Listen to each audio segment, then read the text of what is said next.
Bonjour et bienvenue, voici notre tour d'horizon économique, géopolitique, énergétique, sanitaire, boursier.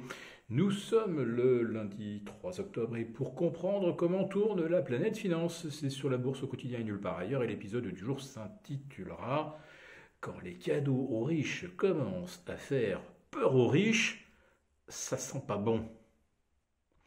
Alors de quel cadeau est-il question? Eh bien, c'est cette proposition dans le projet de budget britannique de Liz Truss de supprimer cette tranche à 45% qui prend trop d'argent aux riches, mais qui, en l'espèce, a littéralement paniqué, apparemment en tout cas, les marchés financiers qui se sont effondrés mercredi matin. On se souvient tous du flash crash sur les gilts dont le rendement a bondi de 50 points, ce qui correspondait à une baisse symétrique de 20% d'actifs tels que des emprunts à 15, 20, 25 ou 30 ans, autrement dit des proxys, des créances immobilières.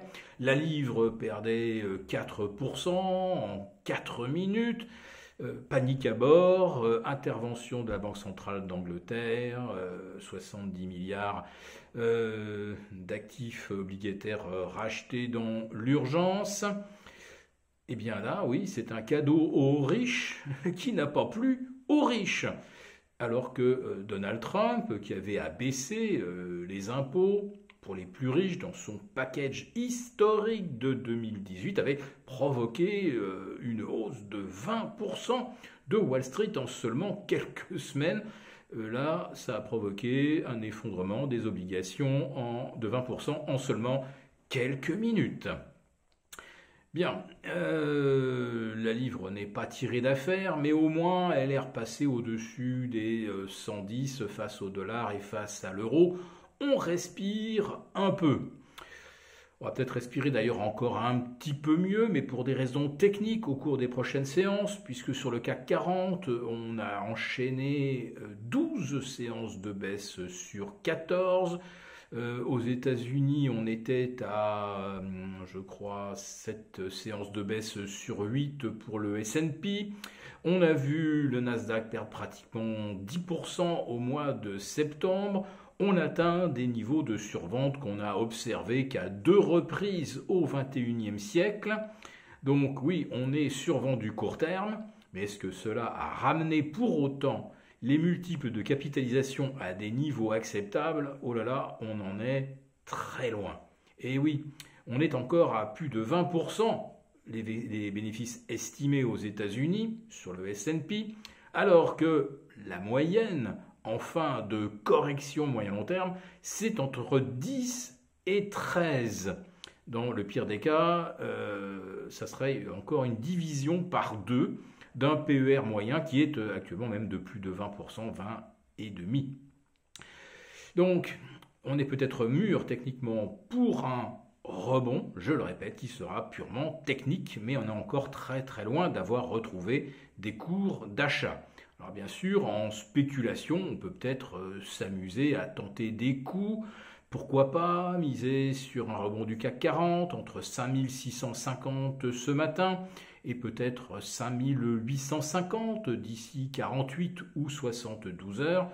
N'oublions pas qu'après, on va rentrer dans les anticipations de statistiques du chômage aux États-Unis, chiffres qui seront publiés vendredi et qui seront donc le point d'orgue de la semaine. Et d'ici là, on va voir comment les marchés obligataires se préparent à un chiffre qui pourrait confirmer que la Fed va poursuivre ses relèvements à raison de 75 points en novembre, 50 en décembre, 25 ou 20 et 25 de plus début 2023. Oui, ce chiffre va évidemment constituer une sorte de game changer, mais d'ici là, il y a peut-être effectivement de la place pour du rebond. Alors on surveillera aussi de très près l'évolution du VIX, le fameux indice de la peur, qui malgré les niveaux atteints par Wall Street, n'a guère été au-delà des 30. Alors Alors, il y avait eu quand même un signal d'alerte avec le franchissement des 27,5, mais ça n'a pas débouché sur un rallye en direction des 40 ou 45.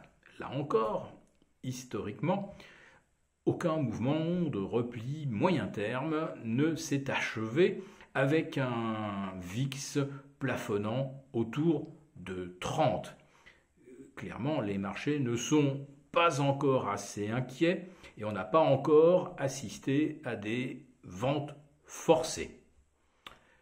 Et c'est là que je vais vous parler naturellement du Crédit Suisse. Crédit Suisse en chute libre de moins 10% ce matin, de moins 55% depuis le 1er janvier, de moins 80 et quelques pourcents en 5 ans. Mais là surtout, on a une accélération à la baisse qui est motivée par des rumeurs de possibles faillites. En tout cas, certainement une restructuration de la dette, une augmentation de capital. Parce que le Crédit Suisse est embourbé dans des tas de stratégies sur les dérivés avec des encours phénoménaux. Et la question est de savoir, est-ce qu'aujourd'hui, les actifs de réserve du Crédit Suisse ont encore une valeur ou est-ce que cela lui permet de consolider son bilan et sa solvabilité? Quand vous voyez un flash crack sur les gilts britanniques, que vous voyez que les Bund, les T-bonds ont perdu 15-18% cette année, vous pouvez vous dire que le Crédit Suisse, il est peut-être un petit peu à poil et que nous sommes au bord d'un moment Lehman. Voilà.